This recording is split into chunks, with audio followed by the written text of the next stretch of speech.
नमस्कार, सूत्रकार समाचार में स्वागत है आपका। अहम खबरों के साथ मैं हूं स्निग्धा। एक बार फिर बढ़ सकती है पंकज मिश्रा की मुश्किलें। ईडी ने विजय हांसदा द्वारा दर्ज कराए गए केस को किया टेक ओवर।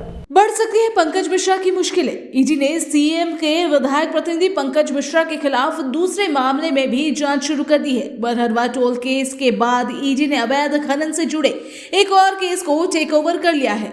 यह मामला नवंबर में मिर्जा चौकी निवासी अजय हांसदा द्वारा अवैध खनन के मामले में साहेबगंज के मुफस्सिल थाने में दर्ज से जुड़ा हुआ है। विजय हांसदा फिलहाल जेल में है।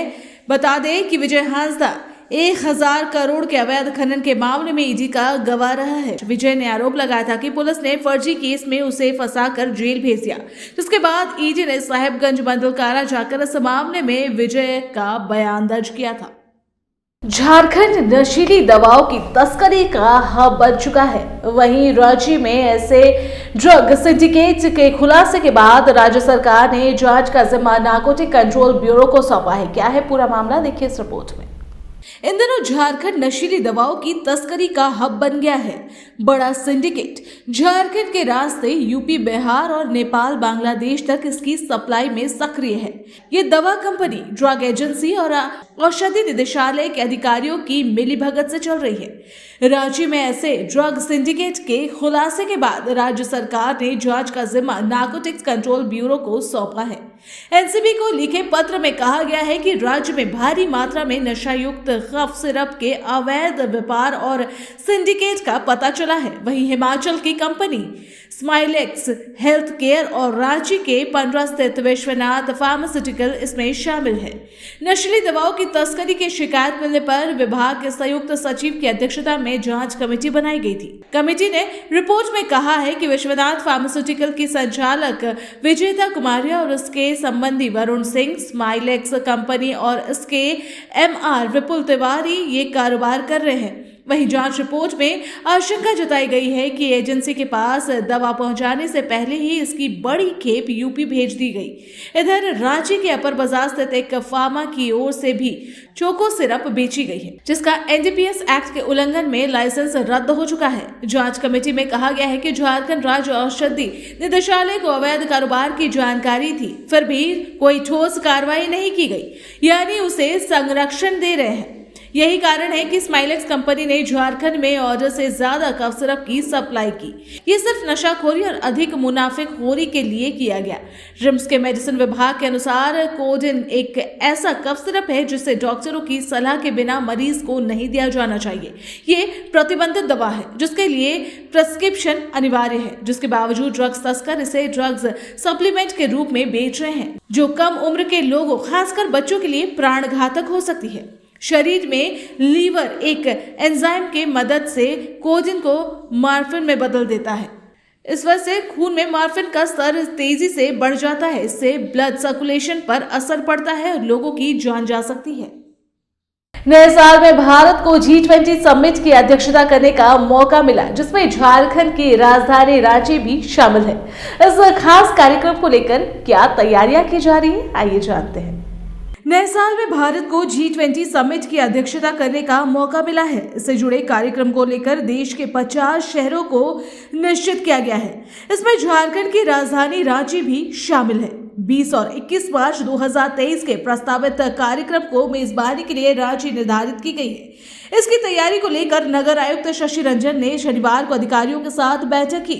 नगर आयुक्त ने बैठक में यह स्पष्ट किया कि रांची के लिए ये गर्व की बात है।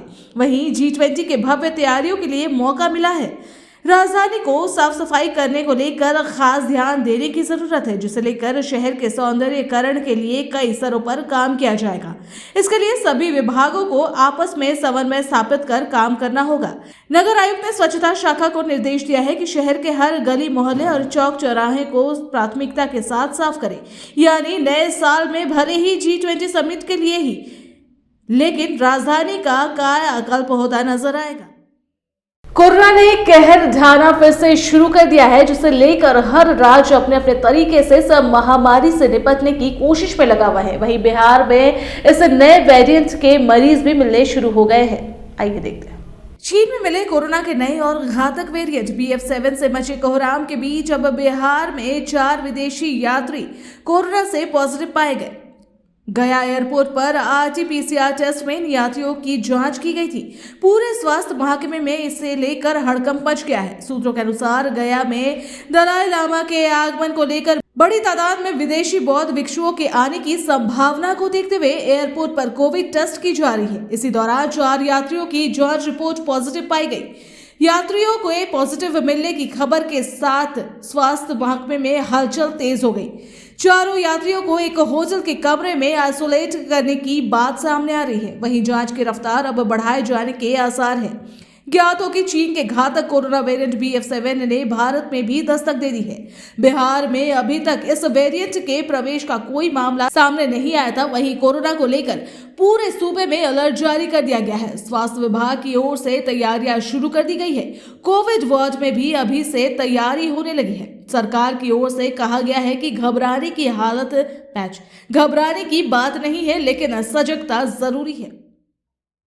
झारखंड के लोहरदगा जिले में एक युवती से 7 युवकों ने दुष्कर्म किया। वहीं पुलिस इस मामले में 7 युवकों की गिरफ्तारी को लेकर छापेमारी भी कर रही है। एक रिपोर्ट। झारखंड के लोहरदगा जिले में एक युवती से सामूहिक दुष्कर्म का मामला सामने आया है। बताया जा रहा है कि कुड़कू थाना क्षेत्र के रहने वाली एक युवती के साथ 7 युवकों ने सामूहिक दुष्कर्म की घटना को अंजाम दिया। पीड़िता शाम में किसी तरह गांव पहुंची और मामले की जानकारी ग्रामीणों को दी। ग्रामीणों के सहयोग के बाद पीड़िता कुड़कू थाना पहुंची और युवकों के खिलाफ सामूहिक दुष्कर्म का मामला दर्ज कराया। वहीं शिकायत के बाद पुलिस ने पीड़िता को मेडिकल जांच के लिए लोहरदगा भेज दिया। वहीं मामले की जांच पड़ताल में पुलिस जुट गई। पीड़िता ने पुलिस को बताया कि युवकों को वो नहीं देख पाई थी, इसलिए पहचानना मुश्किल हो रहा है।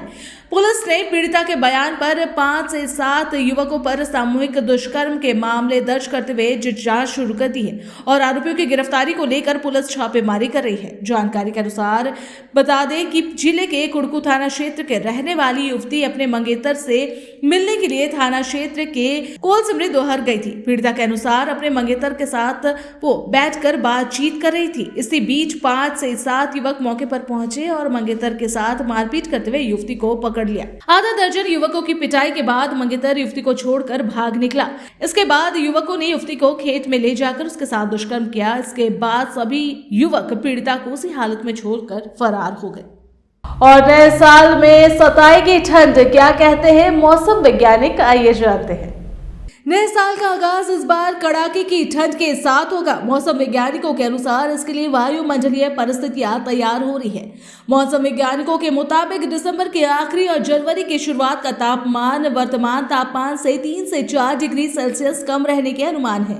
वहीं बताया जा रहा है कि पश्चिमोत्तर में अफगानिस्तान के ऊपर एक पश्चिमी विक्षोभ बनकर तैयार है। 27 दिसंबर तक ये हिमालय के पश्चिमी क्षेत्र यानी जम्मू कश्मीर और पाकिस्तान तक पहुंचेगा। इसके चलते वहां हल्की बारिश के साथ बर्फबारी होगी। बारिश की नमी और बर्फ की ठंड लेकर पछुआ हवाएं पूर्वी उत्तर प्रदेश तक पहुंचेगी। वहीं वर्तमान में अधिकतम 21.8 और न्यूनतम तापमान 8.6 डिग्री सेल्सियस के बीच है। मौसम वैज्ञानिकों के अनुसार पछुआ हवाओं की रफ्तार 7 से 12 किलोमीटर प्रति घंटा रहने की संभावना है। दोपहर में पूर्वी हवाएं चल रही हैं जो बंगाल की खाड़ी की ओर से नमी लेकर आ रही है। उच्च वायु दबाव के चलते ये नमी कोहरे में बदल रही है। कोहरे और ठंड में ट्रेनों का देरी से आने का सिलसिला जारी है। तो नए साल में कड़ाके की ठंड को देखते हुए स्वास्थ्य का भी ध्यान रखें और अभी से कर ले ठंड से बचाव के जुगाड़। इस बुलेटिन में इतना ही। ताजा तरीन खबरों के लिए बने रहिए सूत्रकार के साथ। दीजिए इजाजत, जाते जाते छोड़े जाते हैं इन खबरों के साथ। नमस्कार।